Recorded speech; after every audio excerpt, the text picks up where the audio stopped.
Hello dear students, friends welcome. இந்த வீடியோவில் 10th science பாடம் 8 பீரியாடிக் கிளாசிஃபிகேஷன் ஆஃப் எலிமெண்ட்ஸ் இந்த பாடத்தில் பொதுத் தேர்வுக்கு வரக்கூடிய முக்கியமான கொஸ்டின் பேங்குடைய அப்டேட் இந்த வீடியோவில் பார்க்க போகிறோம். ஸோ இந்த பாடத்தில் புக் பேக்கில் கொடுத்துருக்க 2 மார்க் கொஸ்டின் 4 மார்க் கொஸ்டின் தயவுசெய்து படிங்க. மிக முக்கியமாக இரும்பு துருப்பிடித்தல் என்றால் என்ன, ரஸ்ட்னா என்ன, அதுக்குரிய ஈக்குவேஷன், இரும்பு துருப்பிடித்தலுக்கான காரணங்கள் என்னென்ன முக்கியமாக 2 மார்க் கொஸ்டின். அதே மாதிரி பார்த்தீங்கன்னா ஸ்மெல்டிங் ப்ராசஸ், ஊது உலையில் உருக்கு பிரித்தல், இது 4 மார்க் கொஸ்டின்.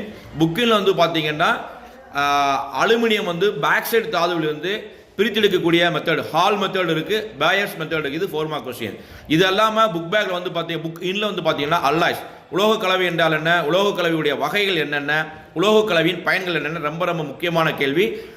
கரோஷன், அரிமானம் என்றால் என்ன, அரிமானத்தை தடுக்கக்கூடிய பல்வேறு வகைகள், முக்கியமான 4 மார்க் கொஸ்டின். இந்த லெசன்ல ஸ்டார்டிங்ல இருக்கும் அணு ஆரம், அயனி ஆரம், எலக்ட்ரான் கவர்தன்மை, அயனியாக்கும் ஆற்றல், தொடர்களுடைய சிறப்பு பண்புகள், தொகுதியுடைய சிறப்பு பண்புகள்,